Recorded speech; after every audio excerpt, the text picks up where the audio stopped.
La mañana del 12 de agosto de 1843, un grito de mujer rompió el silencio de Willowbrook Plantation, en el Low Country de Carolina del Sur. Lo que Catherine Hargrove vio en las habitaciones privadas de su esposo, esa mañana desataría un escándalo tan impactante, que los periódicos se negaron a imprimir los detalles durante 60 años. En 3 días, más de 300 personas se congregaron en la plaza del pueblo de Beaufort para presenciar un castigo tan atroz que quienes lo presenciaron se llevaron el recuerdo a la tumba.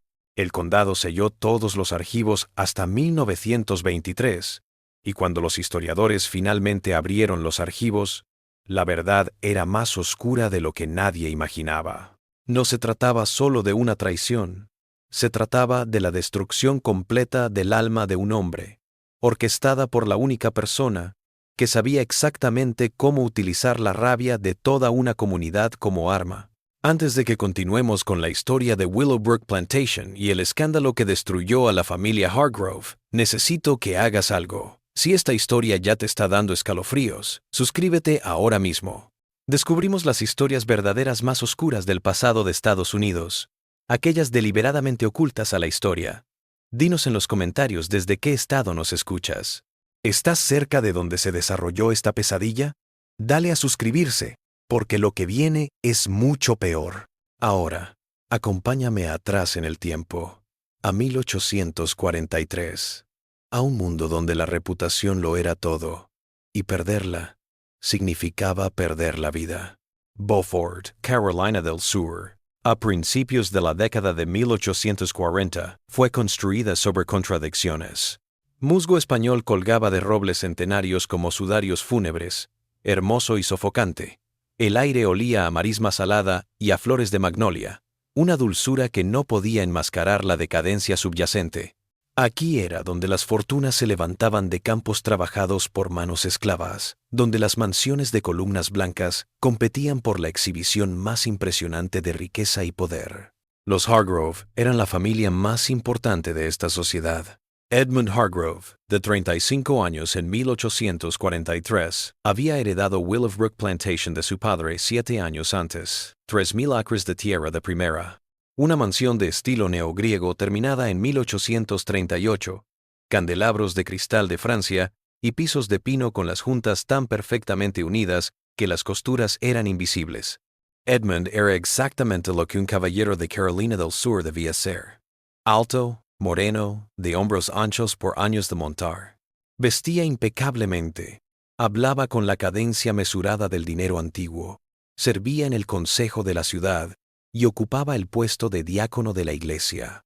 Era un amo justo, según la época, es decir, no azotaba a sus esclavos con tanta frecuencia como lo hacían sus vecinos. Pero Edmund Hargrove tenía un secreto que lo destruiría todo. Catherine Hargrove, nacida Catherine Peyton, se había casado con Edmund en 1837. Ella provenía de la riqueza de Charleston, que rivalizaba con la de los Hargrove. El matrimonio había sido arreglado, como la mayoría, una unión diseñada para fortalecer a ambas familias. Era hermosa, como la sociedad sureña dictaba. Piel pálida resguardada del sol, cabello oscuro impecable, cintura encorsetada a la moda. Había sido educada en la mejor academia de Charleston, entrenada en francés, piano, acuarelas y el sutil arte de administrar un hogar mientras parecía no hacer nada. Su boda había sido la boda del año, 400 invitados en la iglesia de San Miguel. Todos decían que hacían la pareja perfecta. Todos decían que sus hijos serían hermosos.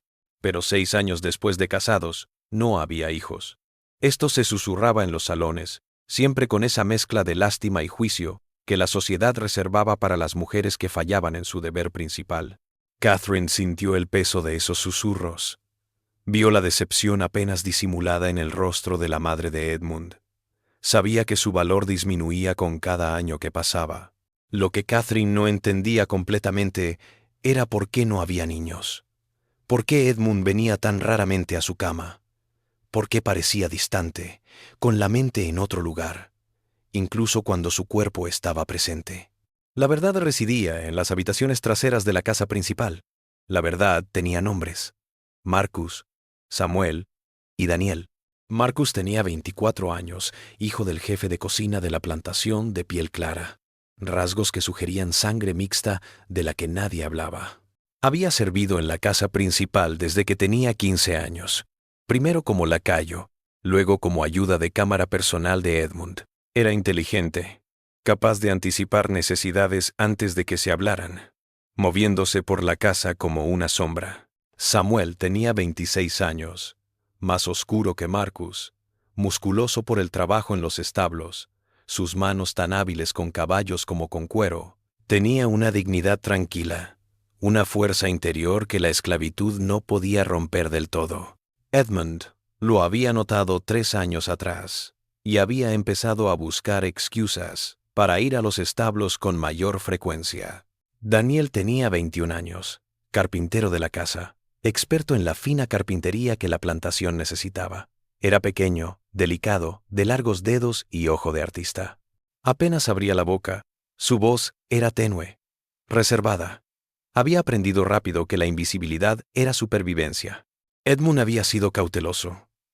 Muy cauteloso. Se encontraba con ellos en secreto, nunca juntos. Siempre muy tarde en la noche en el ala este, a donde Catherine nunca iba. Esa parte estaba en supuesta renovación, cerrada, en desuso. Edmund había creado un santuario allí, una habitación con su propia entrada desde los jardines, con muebles sencillos pero cómodos, una cama grande, cortinas pesadas, una cerradura y lámparas de aceite que proyectaban una luz suave y acogedora. Durante 3 años, este arreglo continuó. Edmund continuó desempeñándose en público. Iglesia todos los domingos, negocios impecables, sonrisas a la esposa en la cena. Y por la noche, mientras Catherine dormía en su habitación separada como era de costumbre, Edmund se deslizaba por las escaleras de servicio y cruzaba los jardines oscurecidos hasta el ala este, donde uno o más de los 3 hombres estarían esperando. Estos hombres no tenían elección, eran suyos. Cuando su amo los convocaba, venían. Si estaban tristes, asustados, resignados, o una mezcla de todo ello, poco importaba. La supervivencia significaba la obediencia. La negativa era el castigo, la venta, la separación familiar. Así que venían cuando se les llamaba, se mantenían en silencio, se decían a sí mismos que al menos estaban a salvo del trabajo de campo que rompía los cuerpos de otros hombres. Al menos tenían comida un poco mejor, ropa un poco mejor. Pequeños privilegios que Edmund concedía a cambio de su silencio y sus cuerpos. Pero los secretos, por muy cuidadosamente que se guardaran, se revelaban con el tiempo. En una casa donde decenas de esclavos se movían entre las sombras, donde las esposas permanecían despiertas escuchando el crujido de las tablas, donde los celos y el resentimiento se agitaban bajo cada encuentro, un secreto tan grande solo podía permanecer oculto por un tiempo. Catherine había notado cosas, pequeñas cosas al principio. Edmund siempre cerraba con llave el ala este. Él parecía lleno de energía ciertas mañanas, casi alegre, después de semanas de mal humor distante. Marcus se movía por la casa con una tensión inusual, sus ojos evitando los de ella. Samuel estaba siempre en el jardín, tarde por la noche, cuando debería estar en los cuartos. A veces Daniel tenía moretones en el cuello, marcas de dedos, de labios. Ella había notado y apartado estas observaciones, porque la alternativa era impensable. Ningún caballero del sur haría tales cosas. Imposible, antinatural, en contra de Dios, la naturaleza y toda ley de la sociedad civilizada. Pero Catherine no era tonta. Había sido educada en un mundo en el que las mujeres aprendían a mirar, a leer entre líneas lo que los hombres creían que estaban ocultando. 6 años como esposa de un marido cada vez más distante, soportando miradas de lástima y conversaciones susurradas, sintiendo su valor disminuir con cada año sin hijos, y lentamente, como agua que se filtra a través de las grietas de los cimientos, la verdad había comenzado a penetrar su negación cuidadosamente mantenida. La noche del 11 de agosto de 1843, Catherine tomó una decisión. Descubriría la verdad. Lo que fuera, por horrible que fuera, lo vería con sus propios ojos. Catherine esperó a que la casa estuviera oscura y tranquila. Escuchó los pasos de Edmund en el pasillo, lo escuchó descender las escaleras de servicio, le dio 10 minutos, tiempo suficiente para llegar al ala este, instalarse, creerse a salvo, Luego se levantó de la cama, se envolvió un chal oscuro alrededor de su camisón blanco y lo siguió. El jardín estaba iluminado solo por la luna menguante y un tenue resplandor de los aposentos de esclavos. Catherine se movió, sus pies descalzos silenciosos sobre los caminos de ladrillo. Podía escuchar las cigarras en los árboles, sonidos distantes del río, su propio corazón latiendo tan fuerte que pensó que podría despertar a toda la plantación. Llegó al ala este. La puerta lateral estaba entreabierta. Una luz parpadeaba en el interior, proyectando sombras vacilantes. Catherine se acercó, su respiración superficial, sus manos temblando. Miró por la rendija de la puerta. La habitación era más grande de lo que esperaba, amueblada como si no fuera una solución provisional. La cama ocupaba la habitación, sus sábanas suaves familiares por haber desaparecido del inventario de la casa. Lámparas de aceite arrojaban una luz tenue. Edmund estaba en la cama, desnudo, su cuerpo entrelazado con 3 más. Marcus, Samuel y Daniel estaban con él, moviéndose en formas que no dejaban ninguna duda en cuanto a lo que estaba ocurriendo. El ruido, la familiaridad, la forma en que se movían juntos, revelaban una relación continua, practicada, cómoda. La mano de Catherine se alzó hasta su boca, sofocando el grito que se abría paso en su garganta. Se quedó paralizada, incapaz de apartar la mirada, incapaz de procesar lo que estaba viendo. Su marido, el respetable plantador, diácono de la iglesia, pilar de la sociedad, participando en actos que no solo eran ilegales, sino considerados la depravación más profunda posible. En 1843, Carolina del Sur, lo que vio Catherine era un crimen castigado con la muerte, no solo para Edmund, sino también para Marcus, Samuel y Daniel. La ley no hacía distinción, no mostraba piedad. El acto en sí se denominaba sodomía, término que casi nunca se mencionaba en voz alta. Era una perversión, un pecado tan monstruoso, que siquiera hablar de él contaminaba a la gente decente.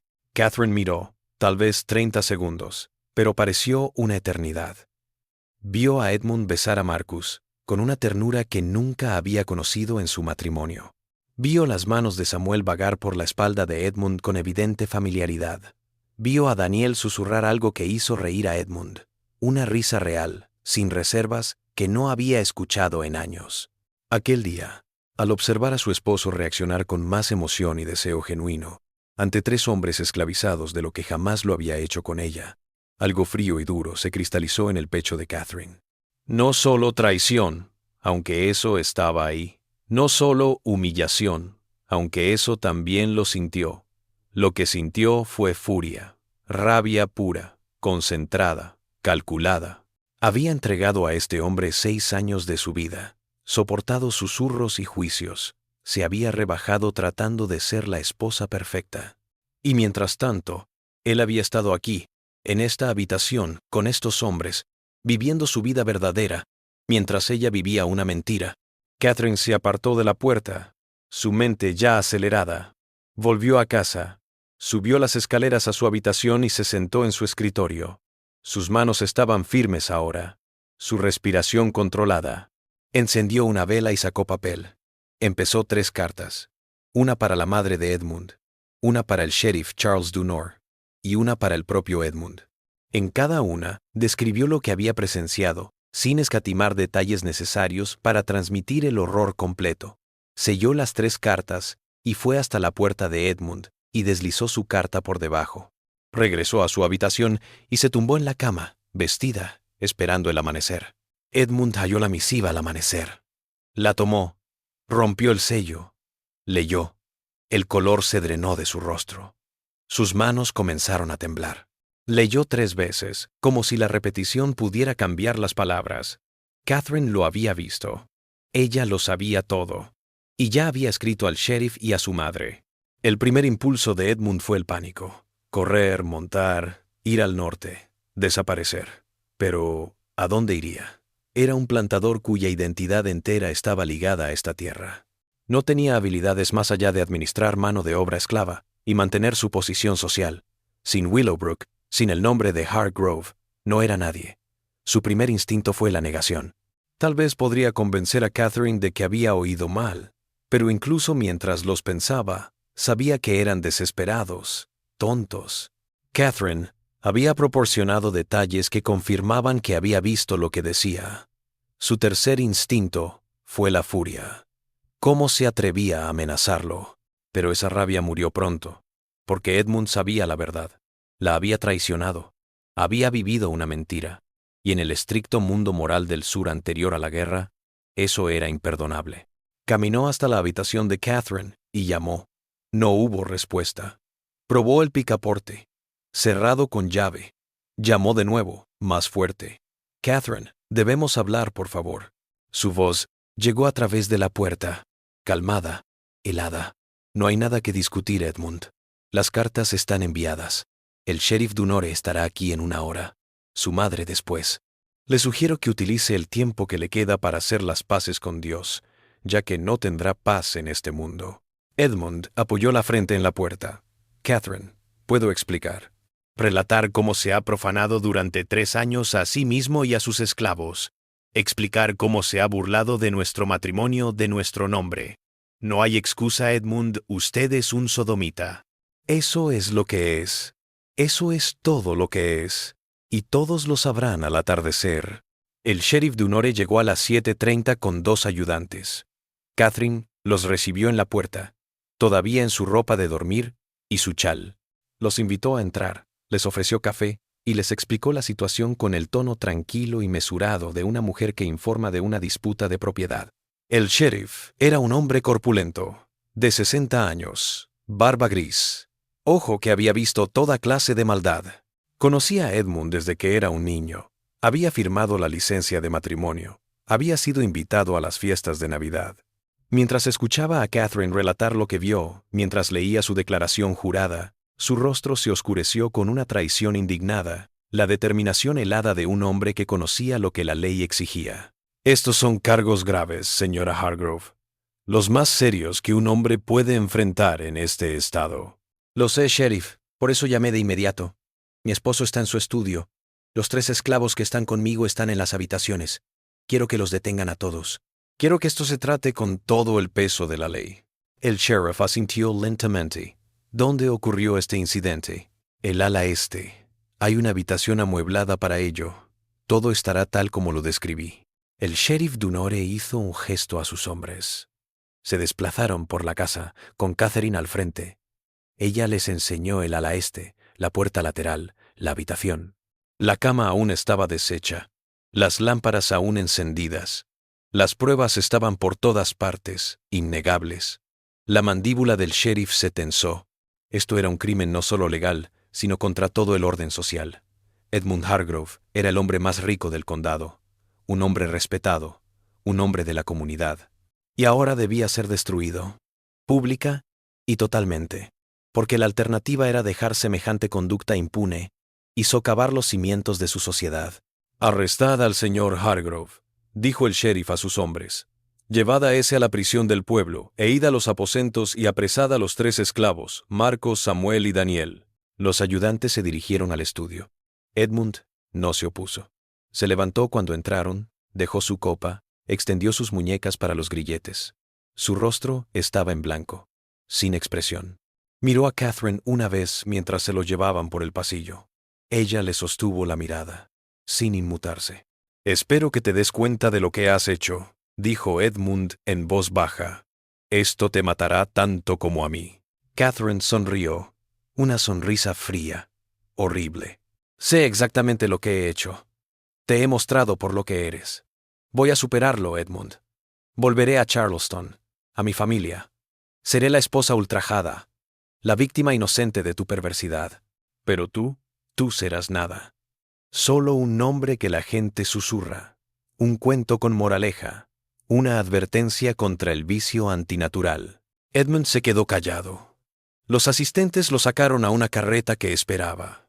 En minutos estaba camino a la cárcel del pueblo de Beaufort, encadenado como un criminal común. Su caída en desgracia fue tan repentina y completa que parecía casi irreal. Marcus, Samuel y Daniel fueron sacados de las celdas encadenados. Sus familias miraron con horror silencioso, sabiendo que sus seres queridos estaban atrapados en algo que probablemente los mataría. En 1843, Carolina del Sur, los esclavos no tenían protección legal contra tales acusaciones. Si un hombre blanco decía que lo sorprendieron en sodomía, se le consideraba culpable. Al mediodía, los 4 hombres estaban encerrados en celdas separadas. Al anochecer, todos en Beaufort lo sabían. La noticia se extendió como un fuego forestal, de susurro en tiendas y salones, a conversaciones horrorizadas en cenas y debates en tabernas. El buen hacendado Edmund Hargrove fue sorprendido en el acto de sodomía con 3 esclavos varones. Su esposa lo había descubierto y lo había denunciado a la ley. El escándalo eclipsó todo lo demás. Nada más importaba, solo esta horrible revelación. La semana entre el arresto de Edmund y su juicio se sintió suspendida en el tiempo, como si todo Beaufort estuviera conteniendo la respiración. El pueblo nunca había visto un escándalo así. Habían presenciado asesinatos, robos, adulterios, borracheras, violencia. Todos los pecados comunes habían desfilado por la corte. Pero esto era diferente. Esto era más que una violación. Era una violación del orden de su mundo. El juez Howard Middleton, de 68 años, veterano de la guerra de 1812, reconocido por su aplicación rigurosa de la ley y su dedicación al orden social del condado de Beaufort, cuando le llegaron los papeles del arresto de Edmund, se sentó en sus habitaciones por más de 1 hora, leyendo y releyendo los cargos. Había conocido a Edmund desde que era un niño. Había firmado la licencia de matrimonio. Había aprobado préstamos para expandir Willowbrook. Ahora debía de supervisar la destrucción de Edmund. La ley era explícita. Los códigos de Carolina del Sur definían la sodomía como el detestable crimen contra la naturaleza y establecían un castigo de muerte o un castigo menor que el tribunal considere conveniente, aunque el estatuto daba a entender que la muerte era la pena preferida. Sin dudas, sin margen de error. El hecho mismo, si se demostraba, merecía las mayores penas. Pero el juez Middleton tuvo problemas. Edmund era blanco, rico, fundador. Marcus, Samuel y Daniel eran esclavos, con un valor legal de quizás $800 cada uno. La ley se aplicaba teóricamente por igual, pero en la práctica, todos sabían que las personas esclavizadas serían castigadas más severa y rápidamente. La cuestión era, ¿cómo lidiar con Edmund sin establecer un precedente que pudiera poner en riesgo a otros hombres blancos ricos con cosas que preferirían mantener en secreto? El 15 de agosto, el juez Middleton convocó una reunión privada. Estuvieron presentes el sheriff Dunore, el fiscal del condado Richard Fellows y 3 ciudadanos destacados, entre ellos el alcalde y 2 diáconos de la iglesia. No se invitó a Catherine, no se invitó a nadie en nombre de Edmund. Caballeros, comenzó el juez, tenemos ante nosotros un caso que exige justicia y discreción. Los cargos contra el señor Hargrove están respaldados por pruebas irreprochables. Su esposa fue testigo directo del crimen. La evidencia física apoya el testimonio. Si se tratara de cualquier otro hombre, cualquier hombre de menor posición, procederíamos directamente a la condena y sentencia, sin dudar, pero no es cualquier hombre. El alcalde Thomas Pritchard intervino. Es Edmund Hargrove. Su familia ha estado en esta comunidad por 3 generaciones. Su cultivo da trabajo a cientos de personas, directa o indirectamente. Si lo matamos, ¿qué pasa con sus esclavos, sus bienes, lo que debe y lo que le deben? El fiscal Fellows, un hombre delgado con gafas de montura de alambre, sacudió la cabeza con firmeza. Con todo respeto, alcalde, no podemos dejar que el dinero o el rango obstruyan la justicia. Si tratamos al señor Hargrove de forma distinta a como trataríamos a un campesino o a un tendero, estamos socavando toda la base de la ley. El crimen es el mismo, independientemente de quién lo cometa. Fellows tiene razón, agregó el sheriff Dunore. Tengo al hombre en mi prisión, 3 esclavos que participaron. Si dejamos a uno libre, ¿qué mensaje estamos mandando? ¿Que los ricos pueden hacer lo que quieran? ¿Que la ley solo es para los pobres? El reverendo Samuel Cartwright habló, su voz pesada con certeza moral. Esto no es una cuestión legal, caballeros. Es una crisis espiritual. Lo que el señor Hargrove ha hecho es una abominación a los ojos de Dios. Pervertir el orden natural, atentar contra la moralidad. Si somos indulgentes, si rebajamos la pena, estamos diciendo que eso es excusable. No podemos hacer eso. No debemos. El juez Middleton asintió lentamente. Entonces, permítanme sugerir un plan de acción. Celebraremos un juicio, con las pruebas en la mano, en vista de la situación. La sentencia está cantada. Pero moderaré la sentencia. El señor Hargrove no será ahorcado. La sala estalló en objeciones, varios hombres hablando a la vez. El juez levantó una mano. Escuchadme. La muerte sería una misericordia para un hombre en su posición.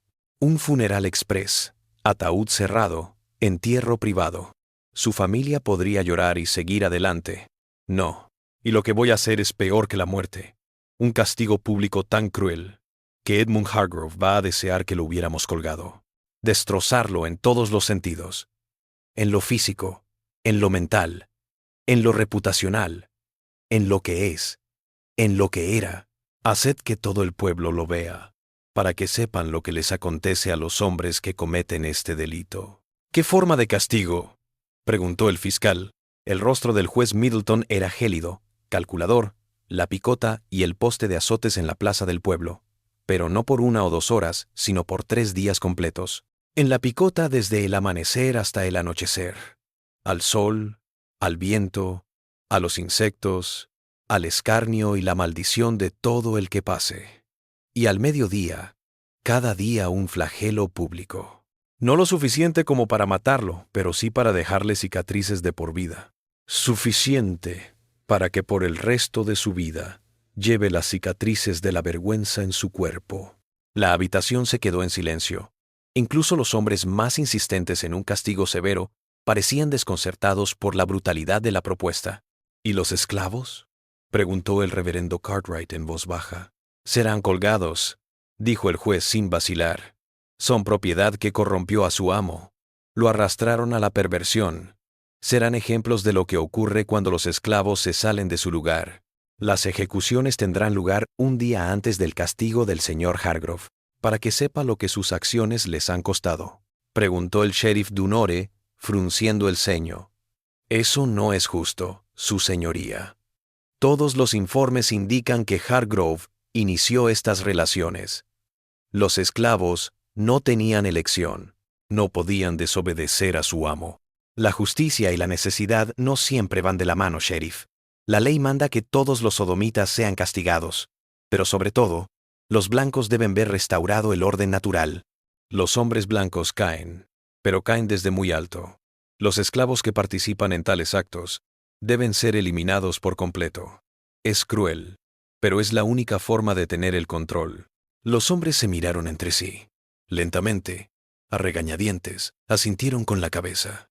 La solución no satisfizo a nadie por completo, pero equilibró las demandas contrapuestas de la ley, la jerarquía social y la necesidad de dar un ejemplo que resonara mucho más allá de Beaufort. Pero el juez Middleton no conocía a Catherine Hargrove. Ella no estaba allí, pero tenía informantes. Uno de los secretarios del juez, el joven Benjamin Porter, quien cortejaba a la prima de Catherine, escuchó la conversación y se lo contó a su prometida, la cual le avisó a Catherine. Cuando Catherine se enteró del plan, no le agradó.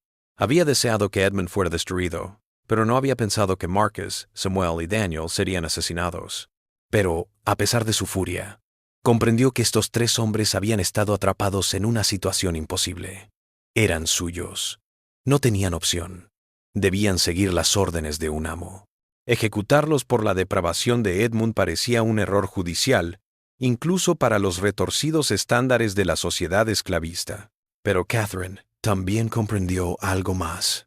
Si Marcus, Samuel y Daniel morían antes del castigo público de Edmund, si eran ahorcados y enterrados antes de que el pueblo presenciara la humillación de Edmund, entonces Edmund se convertiría en una especie de mártir.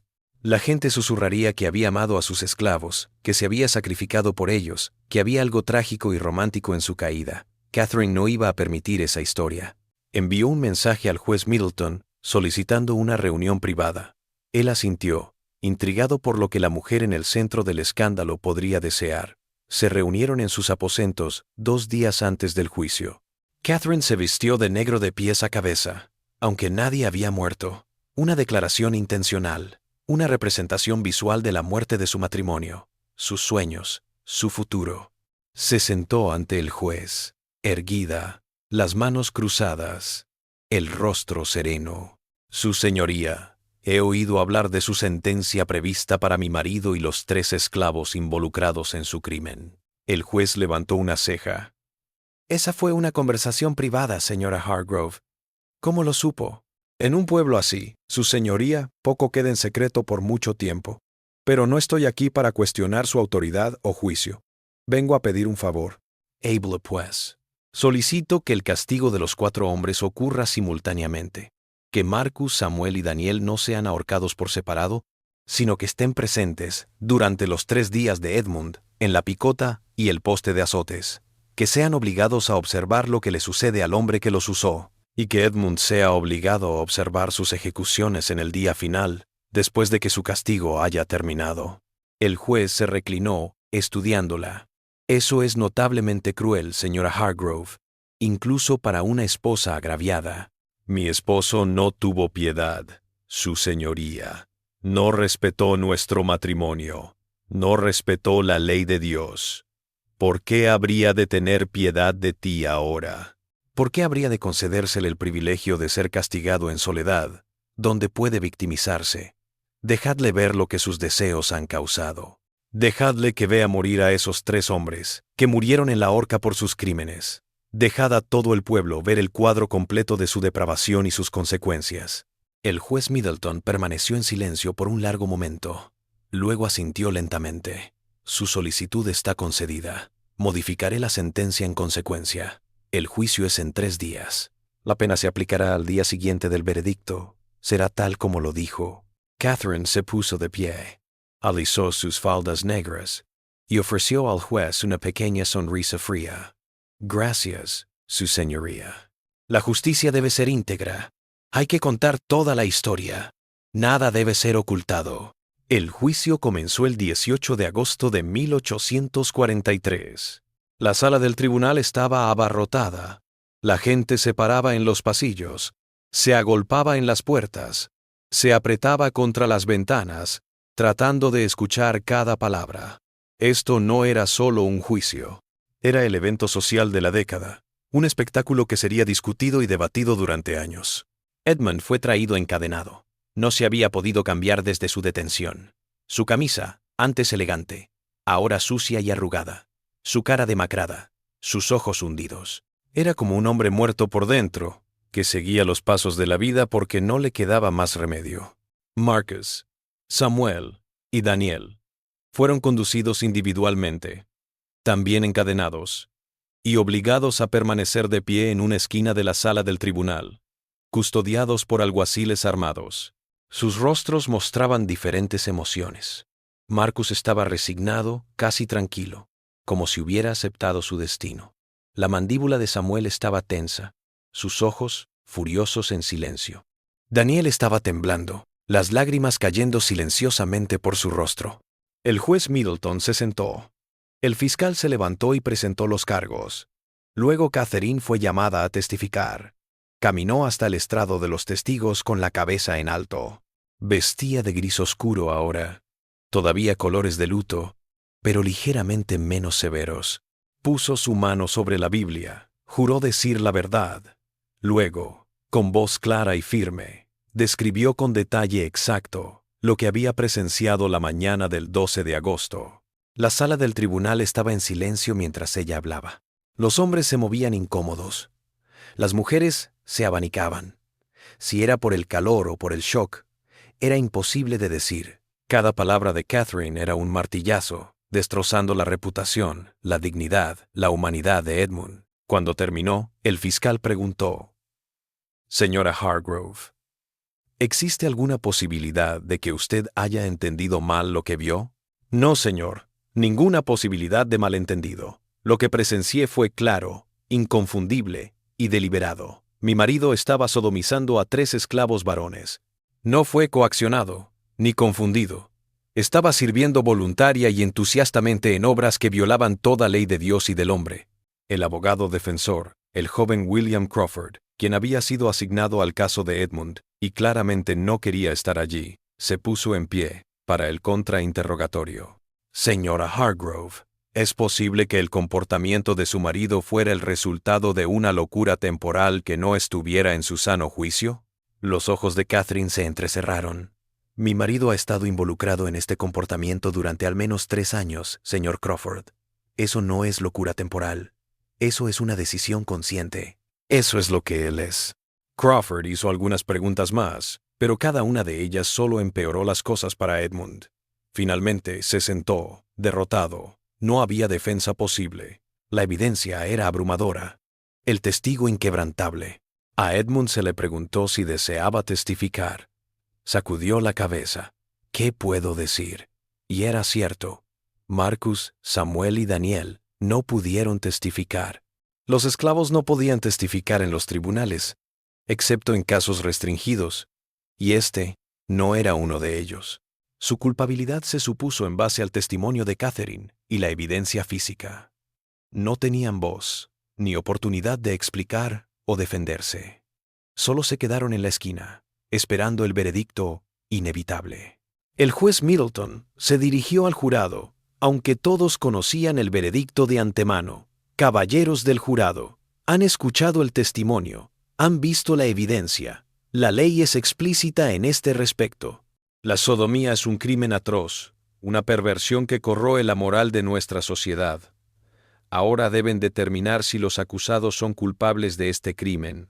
El jurado deliberó menos de 10 minutos. Cuando volvieron, el capataz se levantó y leyó el veredicto. Culpable de sodomía al reo Edmund Hargrove. Un susurro recorrió la sala del tribunal. Algunas voces gritaron de placer, otras sonaron sorprendidas. Pero el resultado había sido cierto. Encontramos a los esclavos Marcus, Samuel y Daniel culpables de sodomía y de corromper a su amo. Esta sentencia se dio casi en un susurro, como una idea de último momento. El destino de los 3 hombres nunca había estado en duda. Ya estaban muertos a los ojos de la ley, y el jurado simplemente lo hizo oficial. El juez Middleton asintió. El tribunal acepta el veredicto. Vamos a dictar sentencia. Hizo una pausa, dejando que la tensión aumentara. Cada persona se inclinó hacia adelante, esperando escuchar qué castigo se decretaría. Edmund Hargrove ha sido encontrado culpable del crimen abominable de sodomía. La ley me permite sentenciarlo a muerte, y muchos creen que ese sería el castigo apropiado, pero la muerte sería demasiado indulgente. Ha violado no solo la ley, sino la confianza sagrada de su posición. Ha corrompido a sus esclavos, ha abusado de su autoridad, ha traído vergüenza a su familia y comunidad. Edmund cerró los ojos, esperando la sentencia. Por lo tanto, lo sentencio a 3 días de castigo público. Será encerrado en la picota en la plaza del pueblo desde el amanecer hasta el anochecer cada día. Al mediodía de cada día recibirá 20 latigazos con un látigo. Será marcado permanentemente para que por el resto de su vida lleve la evidencia de su crimen en su cuerpo, y presenciará la ejecución de los 3 esclavos cuyas vidas arruinó con sus deseos perversos. Un jadeo recorrió la sala del tribunal. 3 días en la picota ya era bastante brutal, pero 60 latigazos en total dejarían a un hombre marcado y roto. Hacer que Edmund presenciara las ejecuciones era una forma de tortura psicológica que muchos consideraron demasiado cruel, incluso teniendo en cuenta la naturaleza del crimen. En cuanto a Marcus, Samuel y Daniel, continuó el juez, girándose para mirar a los 3 hombres esclavizados. Ustedes son sentenciados a muerte por ahorcamiento. La ejecución será en la plaza del pueblo, al atardecer del 3er día del castigo de Edmund Hargrove, para que vea lo que su corrupción les costó. Daniel se derrumbó. Los asistentes lo sujetaron antes de que cayera al suelo, lo mantuvieron en pie. El rostro de Samuel no se movió, pero sus manos se cerraron en puños. Marcus miró directamente a Edmund, por primera vez desde que comenzó el juicio, y la expresión en su rostro no era de ira ni de miedo. Era peor. Era pena. El juez Middleton golpeó el mazo. Se levanta la sesión. La sentencia se ejecutará mañana al amanecer. Que Dios tenga en su misericordia todas sus almas. La sala del tribunal estalló en conversaciones mientras la gente salía. Algunos satisfechos de que se hubiera hecho justicia, otros indignados por la dureza. Muchos ya hacían planes para ir al espectáculo público, curiosos morbosos, y sabiendo que estaban a punto de ver algo que nunca antes había sucedido en Beaufort. Catherine se fue sin mirar a Edmund. Había logrado lo que se propuso. La verdad era pública. Edmund estaba destrozado. Pronto sería libre de dejar este lugar y nunca regresar. La mañana llegó demasiado rápido. El sol se levantó sobre Beaufort, arrojando una luz dorada sobre la plaza del pueblo. Ya estaban llegando las personas, sillas puestas para los ciudadanos importantes. Otros se detenían en grupos y susurraban. Los niños se quedaron en casa, pero adolescentes y adultos llenaron la plaza hasta que apenas hubo espacio para moverse.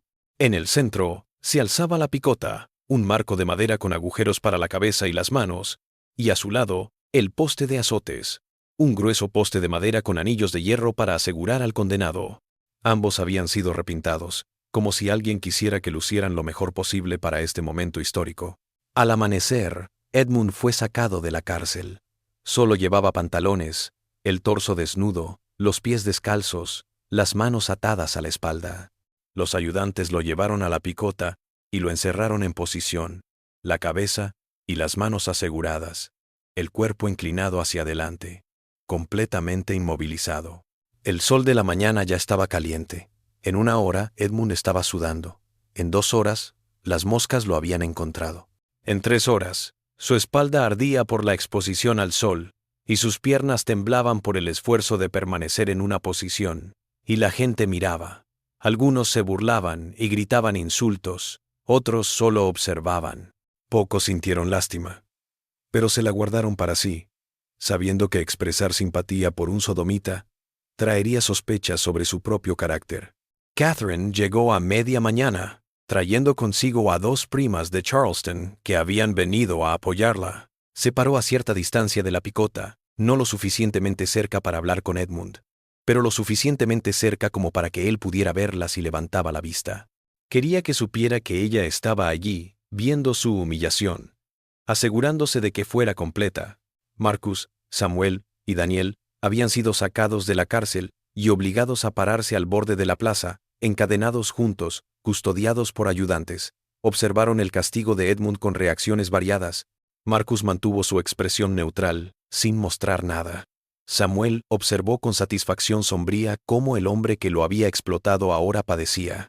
Daniel no pudo mirar. Mantuvo la mirada fija en el suelo, incapaz de soportar la visión. Al mediodía, comenzó el castigo real. El sheriff Dunore se acercó a la picota con un largo látigo de cuero.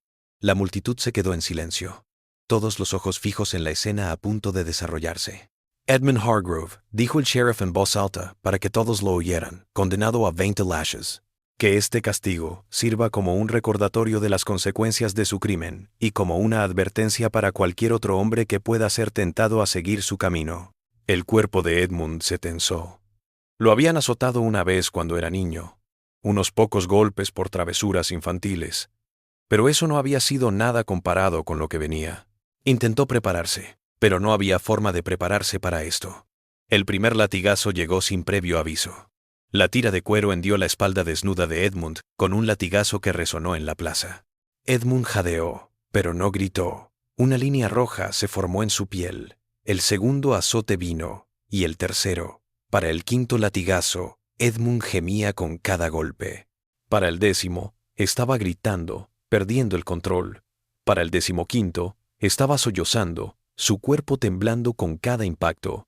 La piel de su espalda estaba desgarrada en múltiples lugares. La sangre corría para empapar la cintura de sus pantalones. El 20º latigazo cayó. Edmund se desplomó en la picota, sostenido únicamente por el marco de madera que lo encerraba. La multitud estaba callada ahora. La emoción inicial de ver el castigo se desvaneció ante la incómoda verdad de observar a un ser humano destrozado. El sheriff Dunore enrolló el látigo y se hizo a un lado. Edmund permanecería en la picota hasta el atardecer, todavía expuesto, todavía sufriendo. Pero al menos, la flagelación había terminado por hoy. Se desvaneció y volvió en sí. La tarde se arrastraba. Las personas entraban y salían, algunos se quedaban horas, otros solo llegaban a observar el espectáculo con sus propios ojos. Finalmente, cuando el sol se acercó al horizonte, el sheriff regresó, desbloqueó la picota, y Edmund se desplomó inmediatamente, incapaz de mantenerse en pie. Los ayudantes lo atraparon, lo arrastraron de vuelta a la cárcel, donde se le había ordenado a un médico que lo examinara y se asegurara de que sobreviviría para soportar los próximos 2 días. El segundo día comenzó exactamente igual que el primero. Edmund fue arrastrado fuera al amanecer, atado a la picota bajo el sol, las moscas y el escarnio de la multitud. Su espalda estaba cubierta de latigazos costrados del día anterior. Cada movimiento jalaba sus heridas, mandando otra ronda de dolor a través de su cuerpo. Catherine volvió a aparecer como el día anterior. Se detuvo, su vestido negro, su rostro oculto bajo una sombrilla, mirando sin decir nada. La gente había comenzado a susurrar sobre ella, llamándola cruel, llamándola vengativa, pero también entendían su rabia. Había sido traicionada de una manera que pocas mujeres podían imaginar. Al mediodía volvió a latiguear. Otros 20 latigazos sobre la espalda ya destrozada de Edmund. Esta vez gritó desde el primer azote. No quedaba dignidad, no quedaba fuerza para fingir. Gritó, suplicó, rogó por piedad, pero no hubo respuesta. La sentencia de la ley era de 20 latigazos, y 20 latigazos le dio. Cuando terminó, la espalda de Edmund parecía carne cruda. El médico diría después que nunca había visto a un hombre azotado con tanta brutalidad y que siguiera vivo, pero Edmund sobrevivió, aunque hubo días en que deseó no haberlo hecho. El tercer día llegó. Edmund fue llevado a la picota por última vez. Su cuerpo era irreconocible, su espalda llena de vendas manchadas de sangre, la cara hinchada por el sol y las picaduras de insectos. Sus piernas apenas podían soportar su peso, pero la sentencia era clara. 3 días en la picota, 3 sesiones de azotes. La ley se cumpliría. La multitud de ese día fue la mayor hasta la fecha. La noticia había corrido por todo el condado. Habían acudido personas desde aldeas vecinas para asistir al final del castigo de Edmund Hargrove y a la ejecución de los 3 esclavos. La plaza estaba tan abarrotada que los ayudantes tuvieron que formar un perímetro para evitar que la multitud se acercara demasiado a la picota y la horca que se había erigido durante la noche. La horca era simple, pero efectiva. Una plataforma de madera con 3 sogas colgando de una viga transversal. Se había colocado de manera que Edmund, encerrado en la picota, tuviera una vista clara de las ejecuciones. Este fue el regalo final de Catherine a su marido. El conocimiento de que sus deseos habían causado directamente la muerte de estos hombres y la obligación de observar cómo morían. Los últimos 20 azotes fueron al mediodía. Edmund apenas se movió. Estaba más allá de gritar, más allá de rogar. Solo soportó, su cuerpo temblando con cada golpe, la sangre brotando de sus heridas reabiertas. Terminada la flagelación, colgó flácido en la picota, más muerto que vivo. Pero estaba consciente. Eso importaba. Se le había ordenado al médico que lo mantuviera consciente, pasara lo que pasara, porque necesitaba presenciar lo que venía después. A las 2 de la tarde, Marcus, Samuel y Daniel fueron sacados de la cárcel. Atravesaron la multitud, las cadenas resonando. La gente se quedó en silencio mientras los 3 hombres subían los escalones de la plataforma de la horca. El ministro, el reverendo Cartwright, estaba de pie en la plataforma. Sostenía una Biblia e intentó ofrecer oraciones finales, pero Daniel lo interrumpió. «Guarde sus oraciones, reverendo», dijo Daniel, su voz sorprendentemente fuerte, a pesar del miedo. «No necesitamos rezos a un Dios que permitió esto. Si hay un Dios que ve lo que está sucediendo aquí hoy y no hace nada para detenerlo, entonces ese Dios no es Dios en absoluto». El reverendo retrocedió como si lo hubieran abofeteado. «Blasfema en sus últimos momentos». «Digo la verdad en mi lecho de muerte», respondió Daniel, «algo que nadie más en este pueblo se atreve a hacer». Samuel habló a continuación, mirando a la multitud. «Nos llaman criminales, nos llaman corruptores, pero nunca tuvimos opción. Cuando nuestro amo nos llamó, vinimos. Eso es lo que hacen los esclavos. Sobrevivimos como podemos, y ahora nos asesinan en nombre de su orden. Recuerden eso. Recuerden lo que hicieron aquí hoy». Marcus no dijo nada. Simplemente miró a Edmund, todavía encerrado en la picota a 20 pies de distancia. Sus miradas se cruzaron por un instante, y algo sucedió entre ellos. Un reconocimiento final de la extraña y horrible relación que habían compartido. El verdugo, un hombre llamado John Kelly, que era el ahorcador del condado, les puso las cuerdas al cuello a cada uno, Las ajustó cuidadosamente, asegurándose de que funcionaran como estaban destinadas. Luego se hizo a un lado y esperó la señal del juez Middleton, que estaba parado en la base de la horca. El juez se fijó en su reloj de bolsillo. Exactamente a las 2:15, asintió. El verdugo jaló la palanca. Las trampillas bajo Marcus, Samuel y Daniel se abrieron. Los 3 hombres cayeron, las cuerdas se tensaron, y los cuellos se rompieron con crujidos audibles que se extendieron por la plaza silenciosa. Murieron rápidamente. Al menos, esa fue la única misericordia que se les concedió. Los cuerpos quedaron colgados durante 1 hora, como era costumbre, para asegurarse de que la muerte fuera completa y como advertencia final. Luego fueron descolgados y subidos a una carreta. Serían enterrados en tumbas sin marcar en el límite del pueblo, en una sección reservada para criminales y esclavos que murieron sin familia que los reclamara. Edmund fue finalmente liberado de la picota al atardecer. Se desplomó inmediatamente. Tuvo que ser devuelto a prisión. El médico lo examinó y declaró que sobreviviría, aunque la recuperación sería larga y dolorosa. El juez Middleton fue a la celda de Edmund esa noche. Miró al hombre roto que yacía semiconsciente, cubierto de vendajes, su espíritu tan dañado como su cuerpo. Señor Hargrove, ha cumplido su sentencia. Está en libertad de marcharse. Pero escuche esto. Ya no tiene cabida en Beaufort. Ya no es bienvenido en ninguna parte de Carolina del Sur. Si se queda, si intenta recuperar lo suyo, la sociedad le ha cerrado la puerta para siempre. Mi consejo es que se vaya. Vaya al oeste, vaya al norte, vaya a cualquier lugar, pero no aquí. Y rece, para que nadie donde aterrice sepa nunca su nombre o historia. Edmund no dijo nada. No había nada que decir. Su vida, tal como la había conocido, había terminado. Todo lo que había sido, todo por lo que había trabajado, se había ido. Ahora era un fantasma, un recordatorio viviente de lo que le sucedía a los hombres que violaban las reglas no escritas de la sociedad sureña. 3 días después, lo suficientemente recuperado como para estar de pie y dar algunos pasos, Edmund abandonó Beaufort. No se llevó más que la ropa que llevaba puesta y algo de dinero que la corte le había dejado tras la venta de sus bienes. La plantación Willowbrook se vendió en subasta para saldar deudas.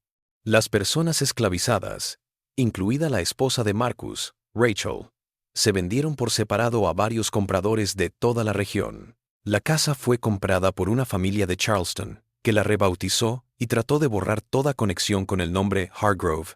Edmund desapareció en la inmensidad de América. Algunos dijeron que se fue a Texas. Otros dijeron que murió en 1 año, incapaz de vivir sin el lujo y la seguridad a los que estaba acostumbrado. Pocos susurraron que se fue a California durante la fiebre del oro. Se perdió entre miles de otros hombres que huían de sus pasados. Pero nadie lo supo con certeza. Edmund Hargrove simplemente desapareció, como si lo hubieran ejecutado junto con Marcus, Samuel y Daniel. Catherine volvió a Charleston, tal como había previsto. Retomó su apellido de soltera, Peyton, y les dijo a todos que su marido había muerto. En cierto sentido, esto era cierto. El hombre con el que se había casado ya no existía. Su familia le dio la bienvenida, simpatizando con su terrible experiencia, entendiendo que había sido una víctima inocente de un engaño monstruoso. Nunca se volvió a casar. Llevó una vida discreta, administrando su herencia, yendo a la iglesia, haciéndose pasar por una viuda digna, pero la gente que la conocía decía que algo había cambiado en sus ojos.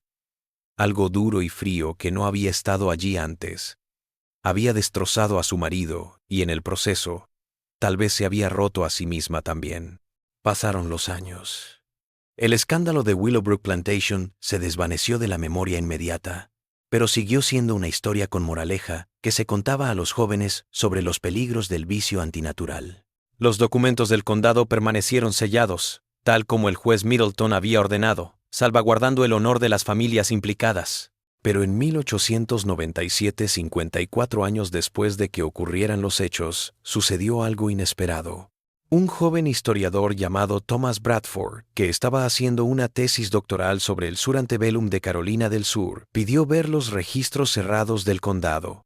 Tras mucha deliberación, un juez le dio permiso. Había pasado suficiente tiempo. Todos los involucrados directos habían fallecido, Hacía mucho tiempo, la historia merecía la verdad.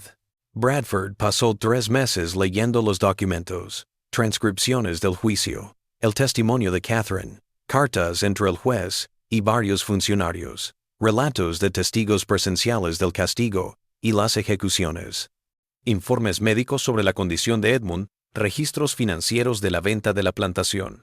Todo estaba intacto. Bradford se choqueó por lo que descubrió, no solo por los eventos en sí, aunque esos eran lo suficientemente perturbadores, sino por lo que los documentos revelaron sobre la sociedad antebellum, códigos morales rígidos aplicados a través de una violencia pública espectacular, leyes que no hacían distinción entre participantes dispuestos y personas esclavizadas que no tenían opción, la avidez de la comunidad por presenciar el sufrimiento, por participar en la destrucción de uno de los suyos cuando violaba el orden social. Lo publicó en 1899 en una revista científica de pequeña tirada. El artículo provocó una pequeña controversia entre los historiadores, pero pasó desapercibido para el público. La historia era demasiado antigua, demasiado perturbadora, demasiado en desacuerdo con los mitos románticos sobre el viejo sur que se promovían en esa época. Luego, en 1923, 80 años después del escándalo, el condado de Beaufort finalmente abrió todos los documentos sellados al público. El periódico local publicó un breve artículo sobre el caso Hargrove, presentándolo como una interesante curiosidad histórica. El artículo mencionaba que Catherine Peyton había vivido hasta 192, muriendo a la edad de 87 años en Charleston, que el destino final de Edmund Hargrove seguía siendo desconocido, que los descendientes de las familias de Marcus, Samuel y Daniel todavía vivían en la región, aunque la mayoría nunca había sabido la historia completa de cómo murieron sus antepasados. El artículo concluía con una observación que parecía perder todo el sentido. Era una época diferente, con diferentes estándares de moralidad y justicia. Solo podemos estar agradecidos de vivir en una era más ilustrada. Pero, ¿era tan diferente? Esa fue la pregunta que rondó por la mente de las pocas personas que captaron la historia. Las leyes habían cambiado, sí. Las ejecuciones públicas estaban prohibidas. La tortura ya no era un castigo legal. Pero la capacidad humana para la crueldad, al servicio del mantenimiento del orden social, para usar la ley para destruir a aquellos que amenazaban las jerarquías establecidas, para crear chivos expiatorios y exigir sacrificios de sangre para apaciguar el miedo y la rabia colectivos. ¿Había cambiado algo de eso? En 2015, una pequeña sociedad histórica en Beaufort erigió un marcador cerca del lugar donde había estado la horca en 1843. El marcador conmemoraba a 3 esclavos, Marcus, Samuel y Daniel, apellidos desconocidos, que fueron ahorcados aquí por delitos que la sensibilidad moderna consideraba que no podían haber evitado cometer. El marcador lo llamó injusticia, lo llamó tragedia, lo llamó recordatorio de las leyes y sistemas sociales que valoraban la propiedad sobre la dignidad humana. El marcador no decía nada de Edmund Hargrove, nada de Catherine, nada de los 3 días en la picota o los 60 latigazos que dejaron cicatrices de por vida. Esa parte de la historia seguía siendo demasiado incómoda, demasiado compleja, demasiado resistente a las lecciones morales simples sobre las injusticias pasadas, porque Edmund fue tanto perpetrador como víctima. Había usado su poder para coaccionar a hombres esclavizados a relaciones sexuales, lo que lo convertía en un abusador, independientemente de sus propios deseos. Pero también le había roto una sociedad que no le había permitido existir como él mismo, que le había forzado a esconderse, a mentir, a construir una habitación secreta en la que podía ser él mismo durante unas horas robadas. Catherine fue tanto víctima como perpetradora. Había sido genuinamente agraviada, atrapada en un matrimonio sin amor, sometida a años de humillación y juicio. Pero también había orquestado un castigo de crueldad extraordinaria, asegurando no solo la destrucción física de Edmund, sino su aniquilación psicológica y espiritual. Marcus, Samuel y Daniel fueron las víctimas más puras de la historia, hombres que no tenían opciones, ni poder, ni voz, que fueron utilizados y luego ejecutados para mantener un orden social en cuya creación no tuvieron ningún papel. Sus muertes fueron un asesinato legal, aprobado por los tribunales y observado por cientos que se convencieron de que estaban defendiendo la justicia y la moralidad, Y la multitud, los 347 ciudadanos que se reunieron en la plaza del pueblo de Beaufort durante 3 días de agosto en 1843, que observaron a un hombre siendo torturado y a 3 hombres siendo ahorcados, que trajeron a sus familias a presenciarlo, que se burlaron y arrojaron cosas, y lo llamaron rectitud. ¿Qué eran? ¿Eran monstruos o eran personas comunes a las que se les había enseñado que mantener el orden social requería violencia espectacular, que algunas vidas valían menos que otras, que el sufrimiento público servía a un propósito superior? Estas preguntas no tienen respuestas fáciles. La historia casi nunca las tiene. Lo que pasó en Willowbrook Plantation y en la plaza del pueblo de Beaufort no fue una anomalía. Era una proyección de las leyes y los sistemas sociales de todo el sur antebellum, toda América, toda sociedad humana que se basa en jerarquías de poder y las impone con violencia. La historia sigue siendo inquietante no porque sea tan diferente de nuestro mundo, sino porque revela verdades incómodas sobre la naturaleza humana, sobre la rapidez con la que desaparece la compasión cuando se nos dice que la crueldad sirve a la justicia, sobre la facilidad con la que nos convencemos de que destruir a otros protege nuestra propia seguridad y virtud. Edmund Hargrove, Catherine Peyton, Marcus, Samuel, Daniel, el juez Middleton, el sheriff Denore, el reverendo Cartwright, y los 347 testigos están todos muertos. Su mundo se ha ido, pero los ecos de lo que hicieron, lo que decidieron, la violencia que cometieron, o vieron, o soportaron, esos ecos persisten. Escucha atentamente y aún puedes oírlos.